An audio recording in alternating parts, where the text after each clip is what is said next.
BSP के iron will power किसी भी विरोधी दल को कैसे पसंद आ सकता है। इसलिए उनका षड्यंत्र पहले की तरह ही अभी भी लगातार जारी है और ये सब देश में होने वाले इस बार के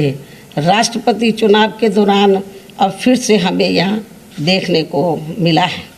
इस संबंध में भाजपा जहाँ सर्वसम्मति से सत्ताधारी एनडीए गठबंधन के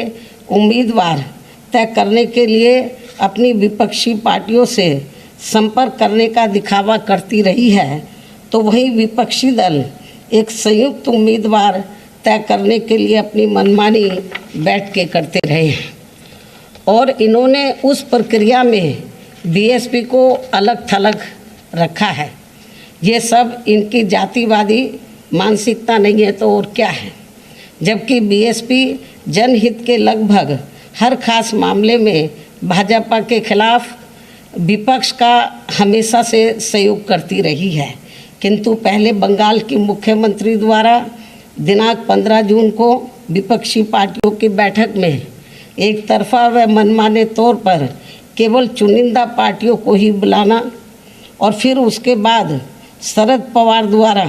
श्री शरद पवार द्वारा दिनांक 21 जून को इसी प्रकार की बैठक में बीएसपी को नहीं बुलाना आदि इनके ये जातिवादी इरादों को स्पष्ट करता है। ऐसे में राष्ट्रपति व उपराष्ट्रपति चुनाव हेतु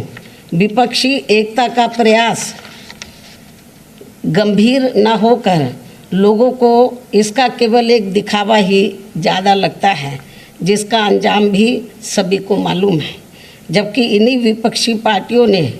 बीएसपी को भाजपा की बी टीम का झूठा प्रचार खूब फैलाकर व माहौल बनाकर खासकर यूपी के इस बार के विधानसभा के हुए आम चुनाव में हमारी पार्टी को काफ़ी नुकसान किया है। बल्कि इन्होंने एक विशेष समुदाय को बीएसपी के खिलाफ व सपा के पक्ष में इतना ज़्यादा गुमराह किया कि सपा तो हारी ही हारी, अंत में भाजपा यहाँ दोबारा से सत्ता में आ गई। लेकिन इस आत्मघाती रवैये के बाद भी विपक्षी पार्टियों का बीएसपी विरोधी जातिवादी रवैया अभी भी बरकरार है, जिसके बाद निश्चय ही बीएसपी अब किसी भी मामले में अपना निर्णय लेने के लिए पूरी तरह से स्वतंत्र व आज़ाद है, जो बीएसपी के प्रति विपक्ष की जारी जातिवादी नीति की ही करनी धरनी का ही परिणाम है। और ऐसे संकीर्ण जातिवादी तत्वों को ना तो पहले परम पूज्य बाबा साहब डॉक्टर भीमराव अंबेडकर व उनका मानवतावादी मूवमेंट गवारा हो रहा था और ना ही अब इन्हें बीएसपी को फलना फूलना हजम हो पा रहा है, क्योंकि बाबा साहब डॉक्टर भीमराव अंबेडकर के ज़बरदस्त जीवन संघर्षों से जो कुछ देश के गरीबों, मजदूरों, बेरोजगारों, दलितों, शोषितों, पीड़ितों आदि को संवैधानिक व कानूनी तौर पर मिला वह ऐतिहासिक व अनमोल था। और फिर इसके बाद उनकी अनुयायी पार्टी बीएसपी के माध्यम से इन उपेक्षित समाज के करोड़ों लोगों को उनके जो संवैधानिक व कानूनी अधिकार जमीनी स्तर पर खासकर यूपी में मिल पाया है, वे बेमिसाल है, जो इन सभी बीएसपी विरोधी पार्टियों को कैसे हजम होने वाला है। इसलिए अलग अलग पार्टी होते हुए भी बीएसपी के विरोध के मामले में भी ये सभी पार्टियां अंदर अंदर एक हो जाती हैं और हमें नुकसान पहुंचाती हैं। लेकिन बीएसपी ये सब कड़वा सच जानकर व समझकर यहाँ गरीबों, शोषितों व उपेक्षित वर्गों आदि के हित में परम पूज्य बाबा साहब डॉक्टर भीमराव अंबेडकर की तरह ही पत्थर काट कर अपना रास्ता खुद बनाने के लिए लगातार संघर्ष करती रहती है। और इन वर्गों का हित एवं आत्मसम्मान व स्वाभिमान बीएसपी के लिए सर्वोपरि है, जिसके लिए हमारी पार्टी कभी भी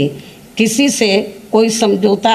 कतई नहीं करती है। तथा अब वर्तमान समय में इसी कड़ी में राष्ट्रपति चुनाव में अपना फैसला खुद लेने के लिए स्वतंत्र है, आज़ाद है, जिसके तहत ही हमारी पार्टी ने आदिवासी समाज को अपनी मूवमेंट का खास हिस्सा मानते हुए द्रौपदी मुर्मू को राष्ट्रपति पद के लिए अपना समर्थन देने का फैसला लिया है। और हमने ये अति महत्वपूर्ण फैसला बीजेपी व इनके एनडीए के पक्ष में नहीं और ना ही इनके विपक्ष यूपीए के विरोध में कोई सोच कर लिया है, बल्कि अपनी पार्टी व मूवमेंट को विशेष ध्यान में रखकर ही एक आदिवासी समाज की योग्य व कर्मठ महिला को देश का राष्ट्रपति बनाने के लिए ये खास फैसला लिया है। हालांकि वह कितना फ्रीली होकर वह बिना किसी दबाव के कार्य कर पाएगी, ये तो आगे चलकर समय ही बताएगा। अंत में अब मैं अपने आदिवासी समाज की महिला को देश का राष्ट्रपति बनाने के लिए अपनी पार्टी का वोट देने का ऐलान करते हुए अपनी बात यही समाप्त करती हूँ।